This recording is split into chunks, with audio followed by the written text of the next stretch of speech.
What would you do if a stranger showed up at your door in the middle of the night? Desperate for help? One man said yes, and by morning, his entire world was turned upside down in ways he never saw coming.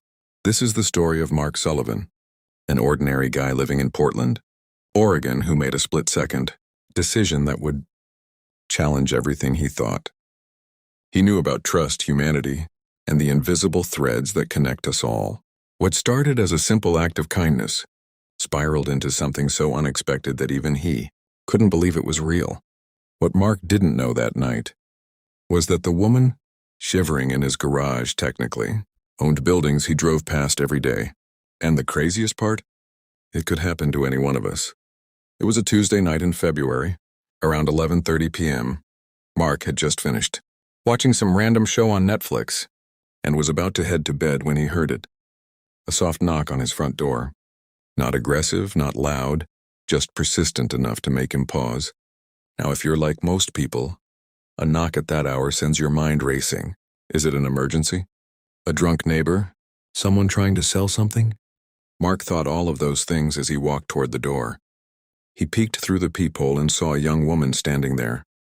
She looked maybe mid-20s, wearing a thin jacket that clearly wasn't doing much against the cold. Her hair was messy, her face looked tired, and she kept glancing over her shoulder like she was expecting someone to jump out of the shadows. Mark's first instinct was to ignore it. We've all been taught not to open the door for strangers, especially late at night, but something about her made him hesitate. He cracked the door open just enough to talk through the gap. She told him her name was Sarah, and that she'd been thrown out of her boyfriend's apartment after a massive fight. No phone, no wallet, no way to get home. She asked if she could just sit in his garage for the night until the buses started, running in the morning. That's it. Not inside the house, not asking for money, just a dry place to sit. Mark stood there, torn. On one hand, this could be a setup. Maybe her boyfriend was hiding around the corner waiting to rob him. Maybe she was lying about the whole thing. On the other hand, it was freezing outside and she looked genuinely scared. He thought about his own sister who lived across the country. If she was ever in this situation, he'd hope someone would help her. So he made the call. He opened the garage, brought out an old camping chair, a blanket, and told her she could stay until sunrise. He even gave her a bottle of water and a granola bar he had in the kitchen. She thanked him about a dozen times and he went back inside, locked the door and tried to sleep. But he couldn't. His mind was racing with every possible scenario. What if she wasn't alone? What if she tried to break in? What if he just made the dumbest decision of his life? Around 6 a.m., Mark woke up to complete silence. He slowly walked to the garage, half expecting her to be gone or worse, for something to be missing. But when he opened the door, Sarah was still there, sitting quietly with the blanket wrapped around her. She looked up, smiled, and said she was about to leave. She thanked him again and started walking toward the street. That could have been the end of the story. A random act of kindness, a moment of humanity in a cold world, and both of them move on with their lives. But it wasn't. About 3 days later, Mark got a call from a number he didn't recognize. He almost didn't answer, but something told him to pick up. It was Sarah. She told him she'd been thinking about that night and wanted to properly thank him. She asked if she could take him out for coffee. Mark was surprised but agreed. They met at a small cafe near his place, and that's when Sarah told him the full story. She explained that the night she showed up at his door, she was at the lowest point of her life. Her boyfriend had been emotionally abusive for months, controlling everything about her life. But here's what Mark didn't know that night, and what Sarah was too ashamed to admit at first. She wasn't actually broke. Sarah came from serious money. Her family had wealth that most people only see in movies, but her boyfriend had completely isolated her from it. Sarah's father owned one of the largest commercial real estate companies in Portland. You know those massive office buildings downtown? The shopping centers on the east side. Chances are her family owned them or had a stake in them. She had a trust fund that was worth more than Mark would probably make in his entire lifetime. But her boyfriend had manipulated her into giving him control over her access to those funds. He convinced her that her family was toxic, that they didn't really love her, that he was the only one who cared. He made her feel like she owed him everything. Over time, he took control of her phone, her accounts, her connections to the outside world. Even though she had money, she couldn't touch it. She was trapped. That night when she knocked on Mark's door, she'd finally worked up the courage to leave, but she had nothing on her. No ID, no cards, no way to prove who she was or access her accounts. She walked for hours in the cold, knocking on random doors, and Mark's house was the seventh one. The first 6 people either didn't answer or told her to go away. Sarah told Mark that letting her stay in his garage wasn't just about staying warm. It reminded her that not everyone in the world was cruel or trying to control her. That small moment of trust gave her the strength to reach out to her family the next day, leave her boyfriend for good, and start rebuilding her life. She'd been staying with her parents, started therapy, and was working with lawyers to regain control of her finances and get a restraining order. Mark was stunned. He'd spent days wondering if he did the right thing, and here she was telling him he might have saved her life. They talked for over an hour, and by the end of it, they exchanged numbers and stayed in touch. But the story doesn't end there. About 2 months later, Sarah called Mark again. She told him she'd been talking to a journalist friend about her experience and how one act of kindness changed everything for her. The journalist wanted to write a story about it. Mark was hesitant at first. He didn't do it for attention or recognition. But Sarah convinced him that sharing the story might inspire others to help when they see someone in need. The article was published in a local Portland newspaper, and it went viral almost immediately.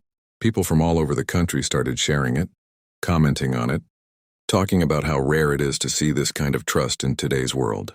Mark started getting messages from strangers thanking him, sharing their own stories of either helping someone or being helped. Some people criticized him, saying he was reckless and could have been hurt. Others called him a hero. But the wildest part came about a week after the article dropped. Mark received an email from a woman named Linda, who lived in Seattle. She said she'd read the story, and it reminded her of something that happened to her 20 years ago. When she was in her early 20s, she'd been kicked out of her apartment, and a stranger let her sleep on their porch for the night. She never got the chance to thank them. Reading Mark's story made her want to pay it forward. Linda started a small nonprofit called Safe Haven Spaces, dedicated to providing emergency temporary shelter for people in situations like Sarah's. She reached out to Mark and Sarah, asking if they'd be willing to help spread the word and maybe even get involved. They both said yes.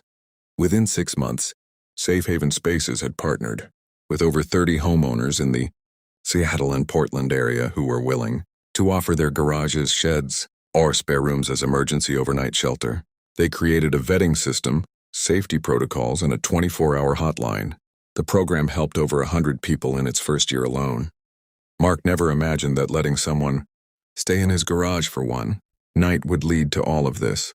He went from being a regular guy, working a regular job, to being part of something that was genuinely changing lives. He started volunteering with the nonprofit, sharing his story at community events, and encouraging others to act with compassion even when it's uncomfortable. Sarah, on the other hand, got back on her feet completely. She found a job at a social services agency, not because she needed the money, but because she wanted to help people who'd been through what she experienced. She moved into her own apartment, started speaking at domestic violence awareness events, and reconnected with her family. She and Mark stayed close friends, and she always introduced him as the person who reminded her that good people still exist. Now here's where things get absolutely crazy. About 4 months after the article came out, Mark got a letter in the mail from his mortgage company. He opened it expecting the usual monthly statement, but instead, it said his loan had been paid in full. Every single penny. He thought it was a mistake. He called the bank 3 times trying to figure out what happened. They told him an anonymous payment had been made to clear his entire mortgage. Mark's heart sank. He immediately knew who it was.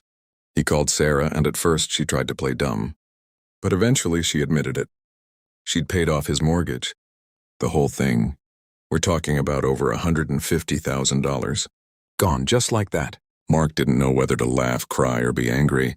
He told her he couldn't accept it, that it was too much, that he didn't help her for a reward.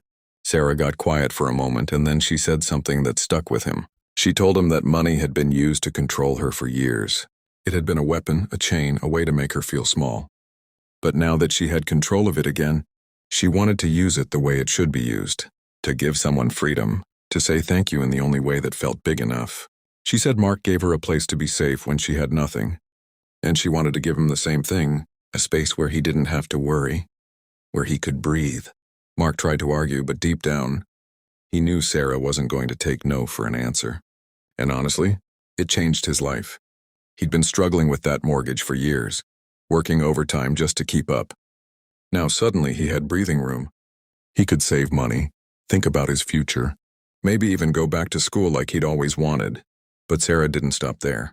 She became one of the biggest donors to Safe Haven Spaces. She funded the expansion of the program into 3 more cities. She personally covered the costs of safety training, background checks, and insurance for all the volunteers.